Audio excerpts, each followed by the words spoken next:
সাংবাদিক আলী আসগার ইমনও কথাবার্তা বলে না, সে চুপচাপ। আবার ওর পরিবার বিমানের এমডি দ্বারা ম্যানেজ হয়ে গেছে। কারণ অনেকে কি বলছে সেটা তো জানি না। আর যদি মোহনার বাবা ম্যানেজ হয়ে যেয়ে থাকে বা গিয়ে থাকে, আমরা তো সেটা বুঝতে পারবো না। তবে আমরা দেখতে পাচ্ছি, আমি দেখতে পাচ্ছি এখনও আইনের গতিতে চলছে। মোহনার বিচার প্রক্রিয়া স্বাভাবিকভাবে চলছে এবং এত প্রভাবশালী একজন বিমানের এমডি এবং তার স্ত্রী এখনও এই রমজান মাসেও জেলের মধ্যে আছে। সো আমরা মনে করি যে সব কিছু ঠিকঠাক মতো আছে। তবে হ্যাঁ, মোহনা বা মোহনার বাবা তারাও যে ভালো কাজটি করেছে তা না। আমরা ধরুন বিমানের এমডির প্রতি অভিযোগ তুলছি যে কাজটা খুবই খারাপ করেছে, তার স্ত্রী যেভাবে খুন্তি পড়া দিয়েছে, এটা অমানুষের কাজ। এটা কোনো মানুষ কোনো দিন সুস্থ মানুষ করতে পারে না। ঠিক তেমনি পাশাপাশি আমরা কিন্তু এটাও মাথায় রাখছি যে ছোট্ট একটা মেয়েকে এই বাসায় কাজে দিতে হলো কেন? তাদের কি পুরুষ হিসাবে এইটুক দায়িত্ব ছিল না? এই মেয়েটাকে নিজে কাজ করে ইনকাম করে খাওয়াবে? তা আজকে বড় বড় কথা বললে হবে না, তো সব পক্ষই দেখতে হবে। সো তাদেরও দোষ আছে, আমরা সেটাও দেখছি এবং সেটা নিয়েও দরকার হলে আমরা পরবর্তীতে কথা বলবো এবং ব্যবস্থা নিব। মোহন একটা বাচ্চা মেয়ে, তার অভিভাবক শুধু যে তার বাপে তা না, তার অভিভাবক এই দেশের মানুষ, অভিভাবক আমরা।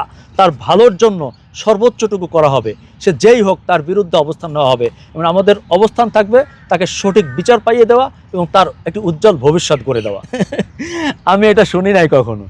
আমি সোশ্যাল মিডিয়া যত ঘাটাঘাটি করেছি, দেখেছি, আমি কখনো শুনি নাই যে আলী আসগর ইমন বিক্রি হয়ে গেছে। পাশাপাশি আমার যারা ভক্ত, দর্শক, শ্রোতা আছে, এদেশের সাধারণ মানুষ আছে, তারাও জানে, তারাও বিশ্বাস করে যে আলী আসগর ইমন কোনোদিন বিক্রি হবে না। আমি শুনি নাই এবং আমার ধারণা আমাদের দর্শকরা যারা আছে তারাও এটা শোনে নাই বা বিশ্বাস করবে না। আর ব্যক্তিগতভাবে বিমানের এমডি কিংবা তার স্ত্রী বা তাদের পরিবার কারোর সাথে আমার ব্যক্তিগত শত্রুতাও নেই, সখ্যতাও নেই। আমরা শুধুমাত্র ন্যায় বিচারের জন্য কাজ করছি। ইনশাল্লাহ যতদিন আমার বুকে প্রাণ আছে আমরা মানুষের কথা বলবো, সত্যের কথা বলবো। আমি সাংবাদিকতায় এসেছি মানুষের জন্য। আমাকে অনেকে বলে, ভাই চেহারা সুরত তো সুন্দর, নায়ক হইলে পারতেন। সেটাই, নায়ক হইলেই পারতাম। আমি মিডিয়াতে নায়ক হইতে আসি নাই, সেলিব্রিটি হতে আসি নাই। আমি মানুষের সেবা করতে আসছি এবং যতদিন সত্য থাকবে সত্যের পক্ষে আমি থাকবো। এবং কোনোদিন কেউ যদি অভিযোগ করতে পারে যে ইমন বিন্দুমাত্র কম্প্রোমাইজ করেছে, তাহলে আমি চলে যাব মিডিয়াতে। আমরা মানুষ না হব। গৃহকর্মী নির্যাতন, ধরেন বিমানের এমডিটা ফ্লাশ হয়েছে, আমরা সামনে নিয়ে আসছি, যুদ্ধ করছি। এই রকম ঘটনা বাংলার বহু ঘরে আছে, ঢাকা শহরে অসংখ্য আছে। শুধুমাত্র আমরা খোঁজ পাই না বলে তাদের পাশে দাঁড়াতে পারি না। আপনাদের মাধ্যমে, সাংবাদিকদের মাধ্যমে আমরা জানিয়ে দিতে চাই আমাদের দর্শক শ্রোতাদেরকে, আপনারা আশেপাশের বাসায় খেয়াল করবেন। আপনাদেরকে বলে রাখি যে কেউ কোথাও যদি এমন নির্যাতিত হতে দেখেন তাহলে আমাকে জানাবেন, আমরা সেখানে চলে যাব।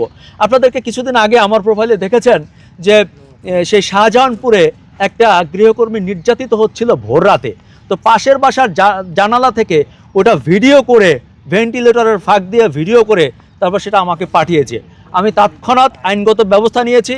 ওই পরিবারের যারা কর্তা ব্যক্তি ছিল তাদের ওখানে পুলিশ পাঠিয়ে তাদেরকে গ্রেপ্তার করানো হয়েছে এবং বাচ্চাটিকে উদ্ধার করা হয়েছে। তা আমরা আশা করছি যে খুব রিসেন্টলি এই যে গৃহকর্মী নির্যাতন, এদের বিরুদ্ধে আমরা একটা সেল করব, যেখানে যে কেউ ফোন করলে আমরা ছুটে যাব এবং আমরা সেখানে সাপোর্ট দেব, আইনগত সাপোর্ট দেব এবং আমরা মানবিকভাবে তাদের পাশে দাঁড়াবো। আপনাদেরকে ধন্যবাদ।